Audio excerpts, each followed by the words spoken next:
संदीपजी, तुम्ही सोशल मीडियावर एक पोस्टर टाकला आहे, मराठीचा अपमान केला तर नाही पेटोगे तो भी पिटोगे. याचा नेमका आशय काय समजायचा? मला वाटतं काल ज्या पद्धतीने मुंबईत होर्डिंग लावण्यात आली की बटोगे तो पिटोगे वगैरे, त्यांना मला असं वाटतं की एक महत्वाचा मेसेज आम्हाला सगळ्यांना मिळून द्यायचा आहे की मराठीचा अपमान केलात तर तुम्ही बटा, नाहीतर नाही बटा. नाही बटोगे तो भी पिटोगे. मराठीचा अपमान सहन केला जाणार नाही, हा सुस्पष्ट मेसेज हा गेला पाहिजे आणि तो मेसेज देण्याचं काम आम्ही केलेलं आहे. एकीकडे युती झालेली आहे ठाकरे गटासोबत आपली, आणि दुसरीकडे अशा पद्धतीनं उत्तर भारतीय विरुद्ध मराठी वाद हा या निमित्तानं दिसून येतोय. तो कितपत नाही, हा काय उत्तर भारतीय विरुद्ध मराठी वाद नाही. काही जे भारतीय जनता पक्षाच्या एआयनी जनरेट केलेली माकडं आहेत, त्या माकडांच्या एआय जनरेटेड माकडांचे हे प्रताप आहेत. तुम्ही ज्यांचा उल्लेख करताय ते असं म्हणतायत की ईट का जवाब पत्थर से नहीं लोहे से हम देंगे. द्या ना, बघू ना कुठला लोहा कुठला पत्थर. मी तुम्हाला सांगितलं ना, ही जी मंडळी आहेत होर्डिंग आणि पोस्टर लावणारी, ही भारतीय जनता पक्षाची एआय जनरेट केलेली माकडं आहेत. पण या निमित्तानं निवडणुकीच्या पार्श्वभूमीवर वातावरण टाकवण्याचा प्रयत्न होतोय का? कारण जर लोहेचे जबाब देणे याचा नाही, मुळात असं आहे की याचा विषय आला कुठे, जाणीवपूर्वक भारतीय जनता पक्षाला या पद्धतीचं नॅरेटिव्ह तयार करायचं आहे आणि उत्तर भारतीय मतं गोळा करायचे आहेत. त्याच्यासाठी चाललेले हे खेळ आहेत. सोन्याची अंडी खाऊन झाली, आता कोंबडीच कापायला निघाले. आमच्याकडे विकासाचा तर त्यांच्याकडे खुर्चीचा एजेंडा. ही युती मराठी माणसाची नव्हे तर स्वतःचे अस्तित्व टिकवण्यासाठी उपमुख्यमंत्री एकनाथ शिंदे म्हणतात. मग मला एक सांगा की त्यांनी जी भारतीय जनता पक्षाबरोबर युती केली ती कशासाठी केली? सत्तेसाठीच केली ना, खुर्ची उभवायलाच केली ना. मुख्यमंत्री पद मिळालं नसतं तर युती केली असती का एकनाथ शिंदेनी? दुसऱ्याकडे जेव्हा एक बोट दाखवत आहे तेव्हा चार बोट त्यांच्याकडे आहेत, हे त्यांनी लक्षात ठेवलं पाहिजे.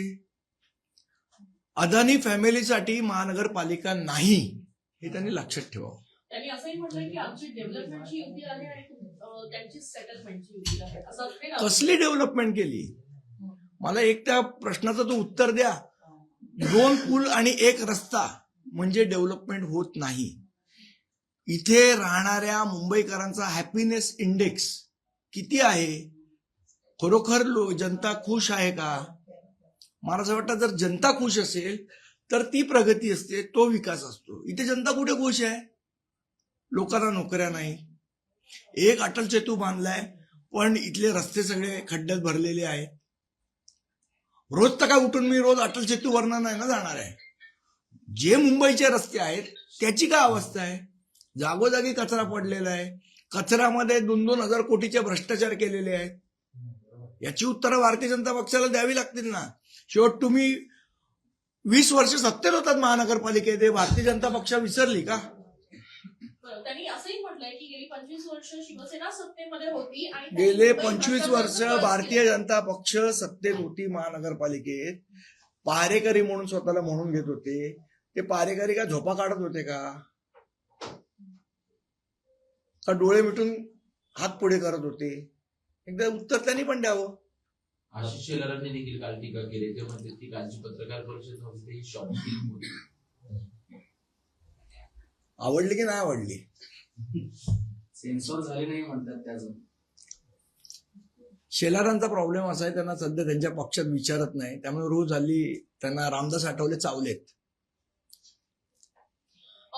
राज ठाकरेंनी काल म्हटलं होतं की पोरं चोरणारी टोळी सध्या कार्यरत झाली. त्याच्यावर एकनाथ शिंदे असं म्हणतायत की जे स्वतःची पोरं सांभाळू शकत नाही ते महाराष्ट्र काय जर सांभाळणार? सत्तेतलेच लोक गुंडांसारखे चोरायला लागले तर काय करायचं?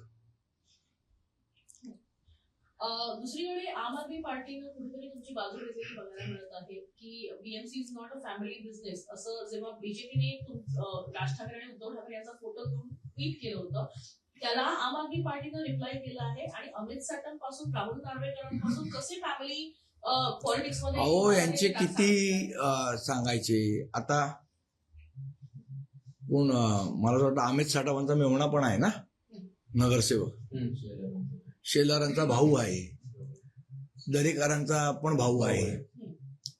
अजून यादी निघेल. अगर बात निकलेगी तो बहुत लंबी जाएगी. कोणाचा फॅमिली बिझनेस आहे ते कळेल ना. आणि का अदानीचा फॅमिली बिझनेस करायला महानगरपालिका आहे का? अदानीला धारावी द्या, अदानीला हे द्या, अदानीला ते द्या. मग अदानींच्या फॅमिलीसाठी महानगरपालिका तुम्हाला ताब्यात पाहिजे का? अदानी अंबानींच्या फॅमिलीसाठी हे पण एकदा सांगावं.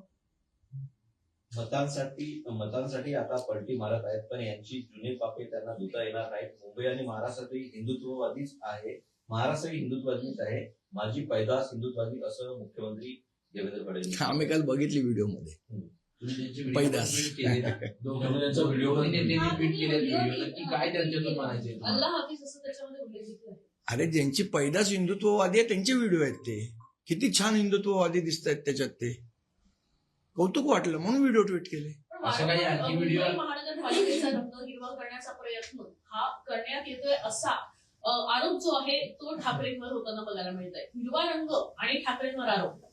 कोण करतंय हिरवा रंग? यांच्या डोक्यातच हिरवा रंग भरलाय. कुरेशी, आशिष कुरेशी म्हणजे मुंबईला लागलेली बुरशी आहे.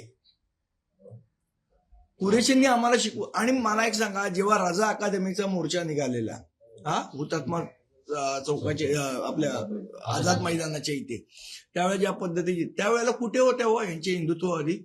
घरात सगळे शेपट्या घालून बसलेले. कोण आलं बाहेर? फडणवीस साहेब आले का आशिष कुरेशी आले? कोण आलं बाहेर? का अमित खान आले? कोण आलं कोण बाहेर? त्यामुळे ह्यांनी आम्हाला हिंदुत्व वगैरे शिकवू नये. तुम्ही काल व्हिडिओ ट्विट केला आणि राज ठाकरे देखील म्हटले की माझ्याकडे देखील असे खूप व्हिडिओ आहेत. नक्की काय त्या व्हिडिओच्या माध्यमातून तुम्हाला वाक्याचा अर्थ पण काय घ्यायचा? नाही, मला असं वाटतं येणाऱ्या दिवसात कळेल. आणि आता हे व्हिडिओचं लावले तो व्हिडिओ पुन्हा सुरू होणार आहे. येणाऱ्या दिवसात मला असं वाटतं याची सगळ्याची उत्तरं मिळतील. अभी तो सुरुवात आहे. शिवसेनेला 4 कारकून आणि बडवे यांनी घेरले होते, त्यामुळे हे कारकून आणि बडवे कोण यांचे उत्तर राज ठाकरेंनी अगोदर द्यावं असं आशिष शेलार काल म्हणाले. आपत परिस्थितीत नाही, कुठल्याही परिस्थितीत नाही, राष्ट्रवादीची युती नाही नाही नाही.